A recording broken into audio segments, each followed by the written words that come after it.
back to part 3 of me rating the Nancy Drew games. I've played all of them. Kind of. If you were wondering why I said kind of, go back to part 1 and listen to my whole spiel about the other 2 games I couldn't play in her interactive series. So we're just going to dive into part 3. And again, this is probably where all my favorite ones are going to be placed in. And yeah, let's get started. So we're going to start with one that is placed in Germany called The Captive Curse. Now this one, you are hired by this person who bought a castle in Germany, and there is a so-called monster that's terrorizing the place from an old folklore in that city you're in from a while ago, and it's coming back and scaring all the people there. And the person who owns it just wants to just turn it into a big tourist spot, but the people who are there, they want to keep kind of like the culture of it and everything like that. So you go in and you meet a little kid named Lucas, and he's like my favorite character the whole thing. You play a game with him that's like cows and monsters, and you have it's fun. Just play that game. It's like you're take turns being one monster and one is a cow. You have to pretend the monsters are cows, and they have to guess which one's the it's so fun. But you meet all these people and you're trying to figure out exactly if it is a monster, if it's a curse, or someone's just doing like Scooby-Doo, person in a mask. Let's go with the puzzles of this game. Puzzles are so fun. There's a lot of mini games. Like, you actually play a game called Raid that is created by one of the people in the game, the characters. It's really fun. There's so much to explore, and there's lore with Ned and Nancy, her boyfriend, where they get into a little fight. So you get to see a little bit of like back and forth of Nancy's life, which I feel like they should have done that from the very beginning more. Just kind of build Nancy as like, you know, herself. So it kind of gave a little bit of Nancy lore. So it's a really fun game. I liked it. The mystery itself was a great build up. The story was a smooth transition from the beginning to the end, and the dialogue was so funny. It's great. It's a fun game. I'm gonna give it an actual A. I would play that again in Masters, because you also get to like solve a lot of like hidden stuff, and it's really fun. It's so fun. Let's go with the game that I would never play again, probably. I really don't know. I have mixed feelings about this one. It's called Tomb of the Lost Queens, and you are part of a team to research in Egypt. And during a storm, the person who's in charge of it gets knocked out, and Nancy has to figure out who did it. If someone's doing this on purpose to ruin the findings or excavate. I forgot what the word is technically for it. But they're going in a tomb, solving the lost queen in this pyramid they find. And you meet different people who, I mean, we all face those people who are like, this is made by the aliens, so we are looking for alien pieces. And there's some who's actually looking for different histories, and some who are looking for just money. And so you meet different kinds of people. There is a lot of history, which is fine. You do a lot of reading, but also there's a point where I could not find this one piece because it was hidden in a sand spot. And it was so dim. So this is kind of like the art thing. The lighting was so dim in some parts that you couldn't notice different parts. And it didn't make that piece stand out. Like, I clicked on it by accident. And that took me a while to find because I was stuck for a long time. The mini games in it wasn't fun. I did not like any of them. There was nothing good I want to say about the mini games. The ending, though, there's a... I don't know if I want to say it. There's a chase. Almost every game. It did a good job with that. But the dialogue was pretty good. Because it's very informative, but it was a little bit overwhelming, just like the very first game I was talking about, the Message in the Haunted House. I'm sad to say I am going to put this on the bottom. I wouldn't play it again. I actually took a break from that, played the New Orleans one, the one with the Crystal Skull. And yes, there is a Crystal Skull. I didn't mention that in the last one, but yeah, I don't think I would play it again. This other one, the next one I want to do, I'm just going to do it from order.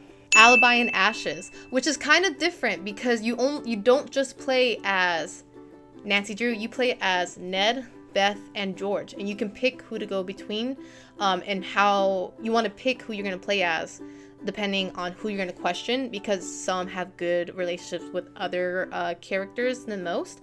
And you also learn more about Nancy Drew and her world, and like, I guess in her city, there's a lot of people who wants to be detectives, so it's a very competitive, like, you see Deirdre, which she comes back in another game. She doesn't like Nancy Drew because she likes Ned, and she wishes Ned was with her, but also because it's competition. She mostly wants to do like police work, like forensic science, stuff like that.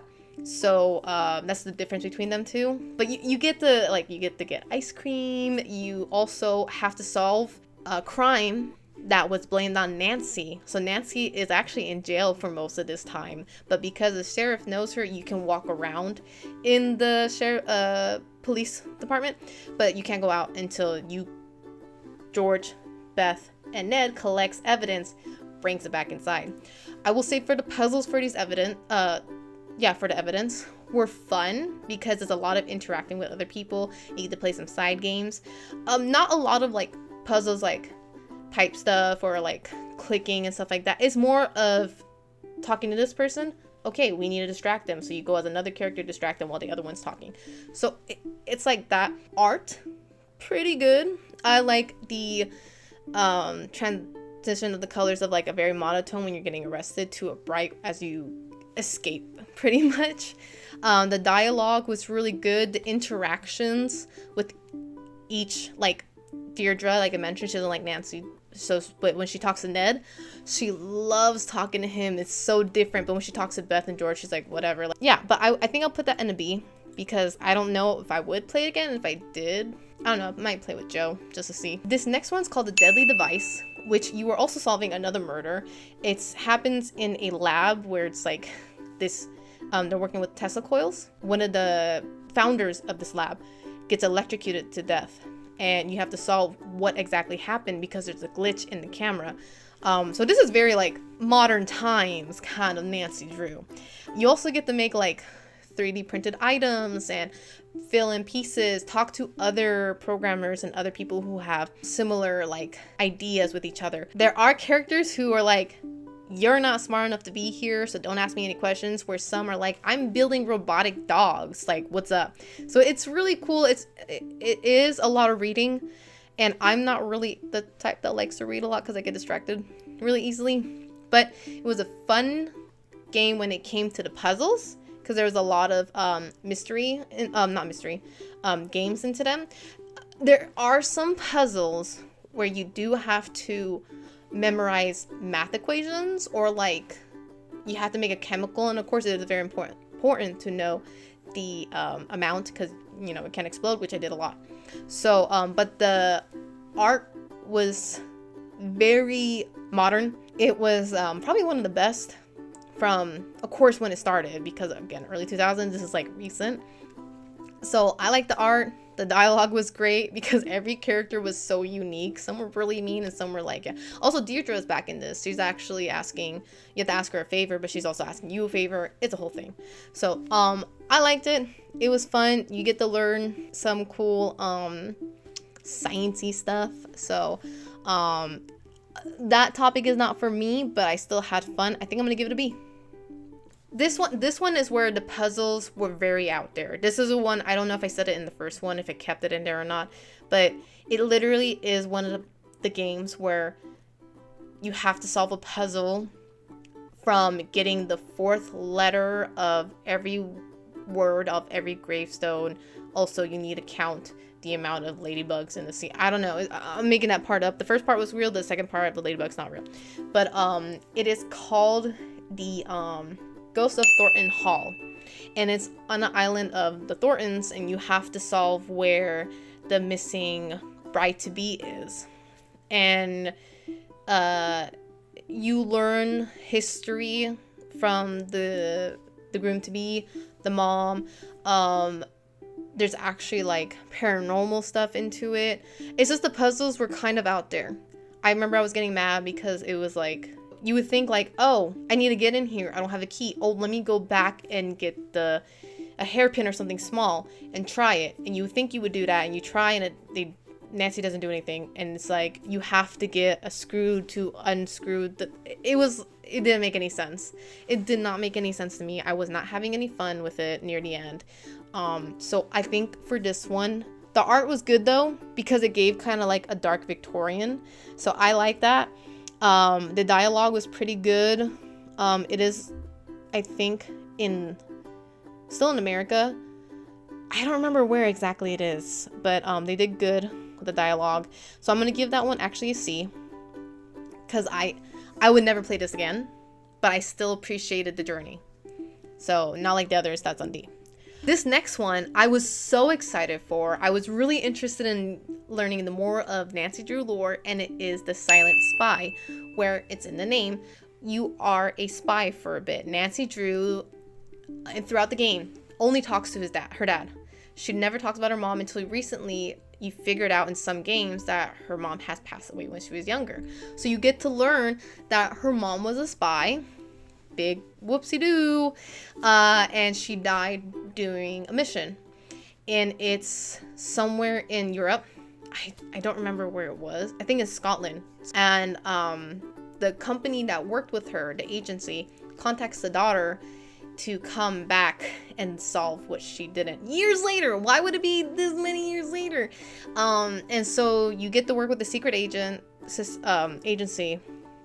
You get to like use an arrow to zipline across to another area. So the puzzles weren't bad. They were fun.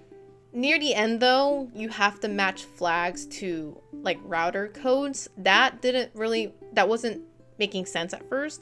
I feel like they were pulling a stretch on that one, but it was fun but disappointing at the same time. You know, I thought we were gonna do more spy stuff, but we meet other spies and they don't really do anything with you, and you get like calls from the enemy, and you can either work with the enemy or not, but you get the same result either way. So I wish if you worked with one side or the other, you get different endings and different outcomes, but they didn't do anything with it, and I wish they did, and I wish there was more spy activity. So like, it was fun, it was interesting to meet people, so the puzzles were okay. The art was like pretty boring for a spy, so I'm gonna do C. The dialogue was fun, very informative, not too overwhelming. I would play this again just to see maybe I was missing something more. I don't know. It's okay game. It's okay game. So this next one is called the Shattered Medallion, which is really funny because you play as Nancy Drew with George on a game that's kind of like survival, and they team up to go play in the game where you play games to win pieces to your medallion, and whoever wins at the end of the show, they win if they got the medallion. So you go on there because George needs someone. Beth is not all about it. Right away, George gets hurt, and now Beth has to come in, and you are realizing that what happened to George was not an accident. It was planned. And so you have to figure out exactly what is causing these incidents and accidents. And the person who's running the show is like, he's Sonny something. He makes all these like investments. He's mentioned in a lot of the games. It was a disappointment also because it was fun in the beginning because you get to go try the games for the show at the same time you're trying to solve the mystery. So you're playing the games, solving the crime, and it's not time, but like if you're not fast enough, someone else does beat you, but you will always be in like second or first place in a sense. But the ending didn't make any sense at all. Like when I found out who the person was behind this, I had no clue, and you barely talked to this person. It made no sense. I feel like it was like a stretch. They were just trying to fill it in. So the puzzles were okay because you get to play with the game, and then just like depleted after.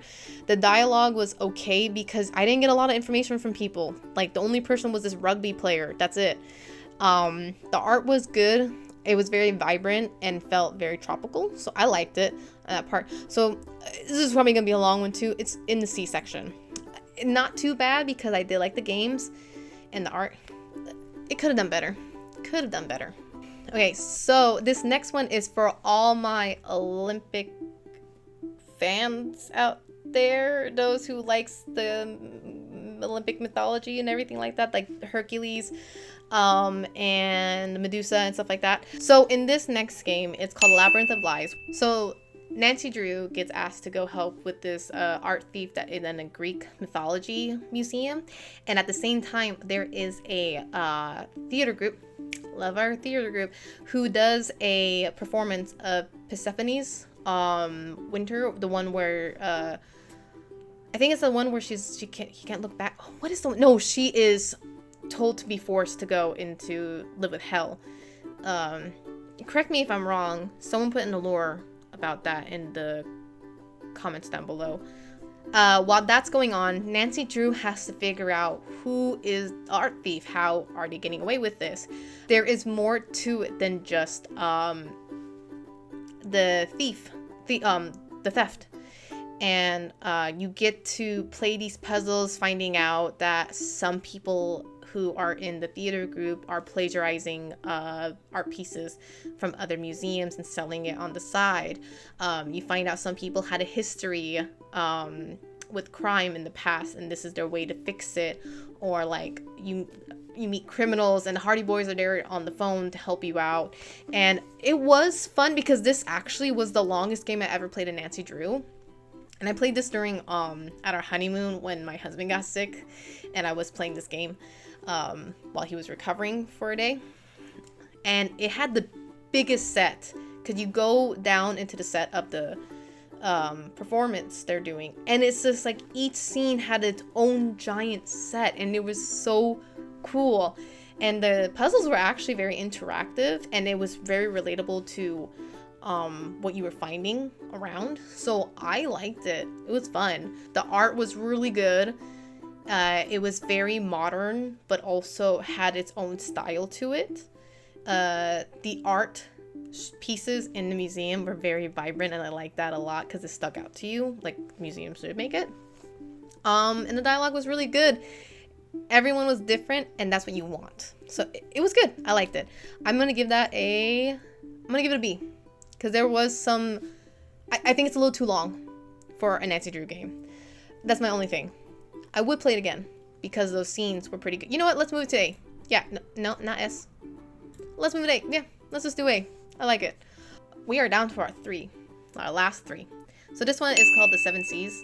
So you go in to solve the case of why this old ship crashed into the parlor. At the same time, the person who was helping reopen this exhibit, or trying to get the ship revamped, he went missing, and so you gotta go find him.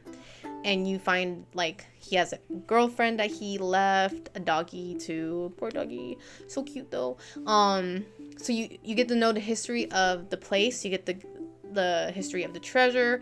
For that one, it had a lot of dialogue and a lot of history from each character. So Nancy Drew was always like talking to someone. The puzzles were more of games. There wasn't really puzzle until near like middle to end, when you had to actually start thinking like, okay, we gotta find this person, or we gotta get into this, or we gotta do that, and da-da-da-da-da. So at the end, the puzzle was pretty good. The art, I like the art here a lot. It was I like cooler tones than warmer tones, and they gave a lot of that, especially because it was in the winter. And you get to go on a snowmobile, and you get to find people in caves and stuff like that. It's a fun game. The dialogue was great. I think I will give this a B though, because as a cooking puzzle, I hated it. I could not do it. I literally had to look it up and get a lot of hints. I could not do it. I hated that part, so that's why it's in B. Now the next two are the recent ones. This one is called Midnight in Salem, that was made in 2019. And then the last one is the Seven Keys, which is in Prague. So that one came out 2 years ago. That's really recent. This is with the new voice actress and the new system they're using to run the games, or program they're using to run the games. These two games are complete opposite from one another, and I'm going to go into why that is right now. The Midnight in Salem, we're going to go with that one first. Midnight in Salem is like literally in Salem. You're trying to figure out, Deirdre contacts you again. her cousin is being accused of a fire they don't think she started, but because she is known for just being a misfit, she's just being blamed for it, and she's not defending herself because there's like a reason why she's not. So you go in, you talk to a lot of people, you get to make pancakes. There are barely no puzzles, and that's the whole point of Nancy Drew. It's just more talking to each other. This game actually has one of the most neutralist ratings on Steam and other places, because this game literally has no puzzles, and that's the point of Nancy Drew. You talk a lot, you learn a lot about history, you kind of piece things together, but there's nothing really fun other than like just learning the history of the Salem witch trials and everything, and like maybe making herbs on the side at a cafe, but that is it. I mean, the art, fantastic. It is all up to date. They are using a style that I personally like because it's very stylized, but other than that, that game, I don't think I would play it again. So I'm gonna give it in the D rating, because that game was kind of a disappointment. It wasn't for me. Now, this one of the 7 keys, the latest one, not only do you get to work in a cafe, but you have to help a woman whose diamonds got stolen. She was trying to sell this necklace, and she sold it to a third party online. When she got it back and she got it reappraised, the diamonds were switched in some process, and the person who repays it said, oh, they found that it wasn't correct. You also learn about the data, where it is the literally paper trail of diamonds, if it's like real or not, and if one person praises it and it's not matching the documents, that means something bad happened between, or someone did it incorrectly. You get to learn this kind of stuff. You talk to a lot of people. You get to do like a puppet show, which probably a lot of people don't like puppets, but it's like a marionette puppet. You get to talk to a lot of people and do a lot of fun games, and it's like a little scary too. My only thing is, though, the game is called 7 Keys. You learn the history about the 7 keys.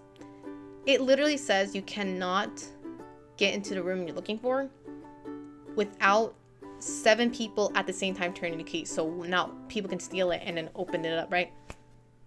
I think they forgot they said that, because I was able to open the door by myself as Nancy.